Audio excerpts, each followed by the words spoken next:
مبارک کے چلے جانے کے بعد وہ 6 ماہ تک رمضان مبارک میں جو عبادتیں وہ بجا لاتے تھے، جو روزے وہ رکھتے تھے، جو صدقات و خیرات وہ دیا کرتے تھے، اس کی قبولیت کے لیے اللہ رب العالمین سے دعا کیا کرتے تھے۔ تو ہمیں بھی روزہ رکھنے کے ساتھ، قیام اللیل کے اہتمام کے ساتھ، حج عمرہ کی سعادتیں حاصل کرنے کے ساتھ ساتھ کثرت کے ساتھ قبولیت اعمال کی دعا کرنے کی زیادہ ضرورت ہے۔ یہ وہ ابراہیم ہے جو ایک ڈگری رکھتے تھے، وَاتَّخَذَ اللَّهُ إِبْرَاهِيمَ خَلِيلًا إِنَّ إِبْرَاهِيمَ كَانَ أُمَّةً قَانِتًا لِلَّهِ حَنِيفًا وَلَمْ يَكُن مِنَ الْمُشْرِكِينَ۔ یہ سب ڈگریاں رکھنے کے باوجود ابراہیم اعمال کی، عبادت کی قبولیت کی دعا کیا کرتے تھے۔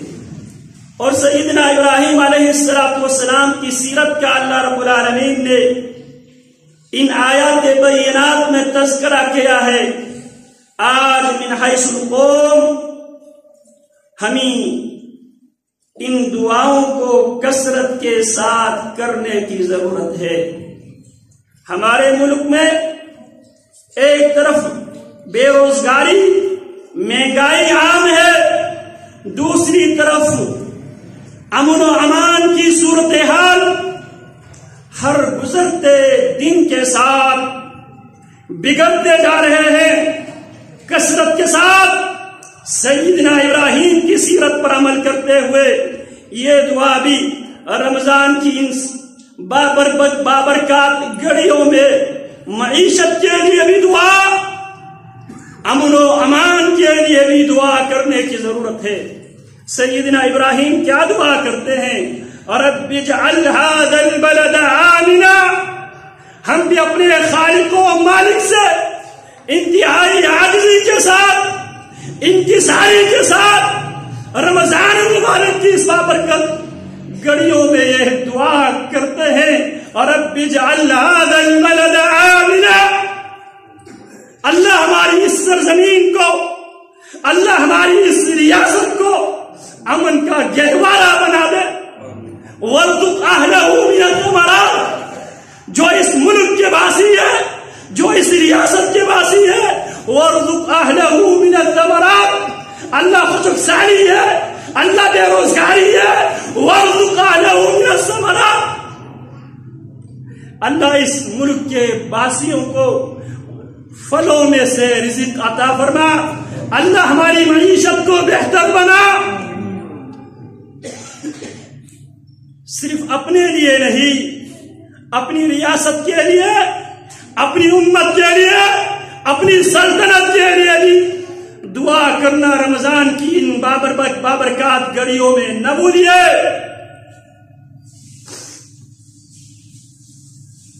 وَإِذْ قَالَ إِبْرَاهِيمُ رَبِّ اجْعَلْ هَذَا الْبَلَدَ آمِنًا۔ کوشش کرے جناب ابراہیم کی الفاظ کو یاد کرے، انفرادی طور پر بھی، اجتماعی طور پر بھی، من حیث القوم ہمیں دعاؤں کی ضرورت ہے۔ اللہ رب العالمین ہماری حالات بہتر بنا دے۔ وَإِذْ قَالَ إِبْرَاهِيمُ رَبِّ اجْعَلْ هَذَا الْبَلَدَ آمِنًا۔ جب ابراہیم علیہ السلام کی سیرت ہم سورہ البقرہ کی آیات سے لیتے ہیں، اللہ اکبر کبیرہ، کل اور آج میں ایک مشابہت نظر آتی ہے۔ ما اشبہ اليوم بالبارحہ، آج اور کل کے درمیان ایک انتہائی مشابہت نظر آتی ہے۔ تو بحیثیت قوم ہمیں اپنے ملک و سلطنت کے لیے بھی کثرت کے ساتھ دعا کرنے کی ضرورت ہے۔ اللہ اکبر کبیرہ، ربنا تقبل منا انک انت السمیع العلیم۔ اور ساتھ ساتھ وہ ابراہیم و اسماعیل جس کے متعلق اللہ فرماتے ہیں، اذ قال له ربه اسلم قال اسلمت لرب العالمین۔ اللہ نے کہا اسلم، تعبیدار، فرما بردار بن جا۔ ابراہیم کی طرف سے بغیر کسی تعامل کے جواب کیا آتے ہیں؟ اسلمت لرب العالمین۔ تابعدار ہوا، میں فرما بردار ہوا کائنات کے خالق و مالک کے لیے۔ کیا ہم ابراہیم علیہ السلام کی سیرت سے سبق لیتے ہوئے وہ قرآن مجید جسے اللہ رب العالمین نے رمضان المبارک کے مہینے میں لیلۃ القدر والی رات، جس قرآن مجید کو اللہ رب العالمین نے آسمان دنیا پہ اور آسمان دنیا سے دنیا میں 23 سال کی مدت میں جس قرآن مجید کو اللہ نے نازل کیا ہے، کیا اس قرآن سے سبق لیتے ہوئے، اس قرآن سے رہنمائی لیتے ہوئے، کیا ہم اپنے آپ کو صحیح معنوں میں مسلم بنانے کے لیے تیار ہیں؟ یہ جو بدعملی ہے، جن کرائسس سے ہم گزر رہے ہیں، یہ سب بغیر کسی وجوہات کے یہ کرائسس ہم پر نہیں آئے ہیں۔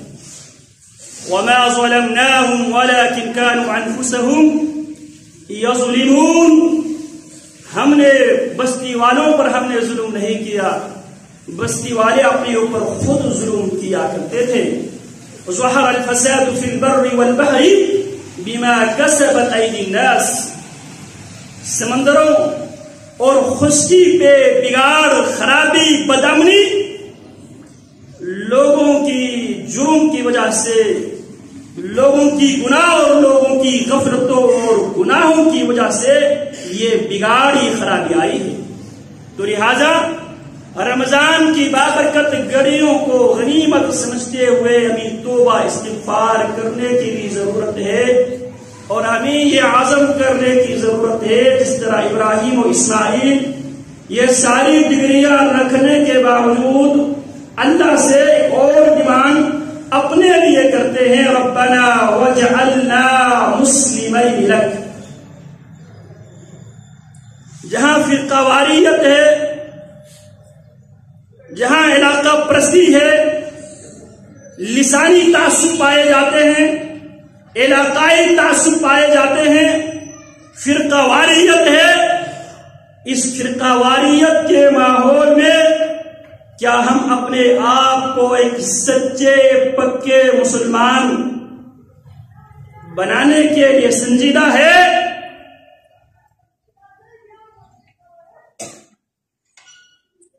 اسلام فرقہ واریت کی ناسور کو ختم کرنے کے لیے آیا ہے۔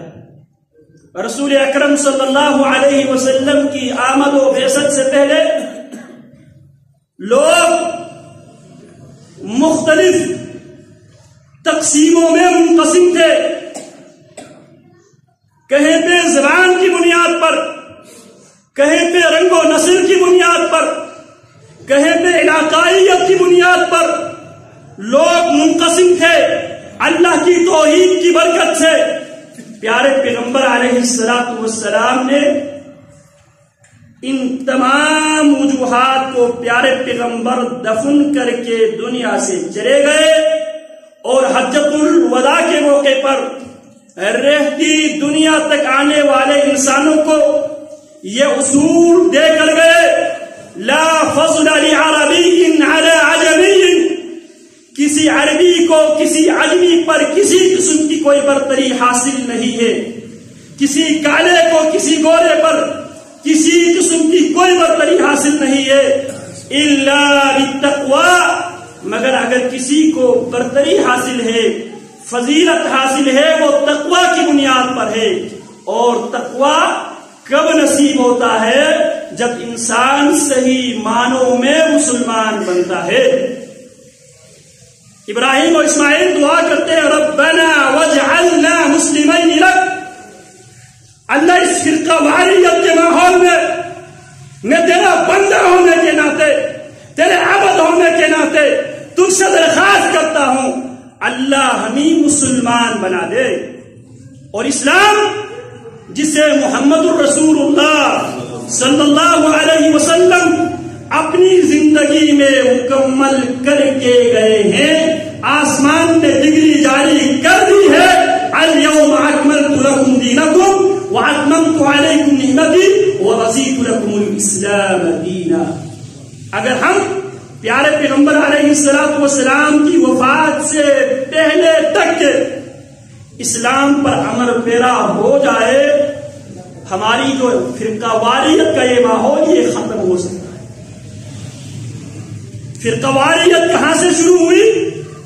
ہم نے رسول اللہ صلی اللہ علیہ وسلم کے بعد آنے والوں کو زبان سے کہنے کی ہمت تو نہیں ہوتی، لیکن زبان حال سے ہم نے بہت سی امتیوں کو رسول کے اسٹیٹس ہم دیکھے بیٹھے ہیں. جو اتھارٹی رسول اللہ صلی اللہ علیہ وسلم کو حاصل تھی، وہ اتھارٹی، وہ اسٹیٹس، وہ حیثیت ہم نے امت کی افراد کو جب سے ہم دے بیٹھے ہیں، وہاں سے ہم فرقہ واریت کے شکار ہیں.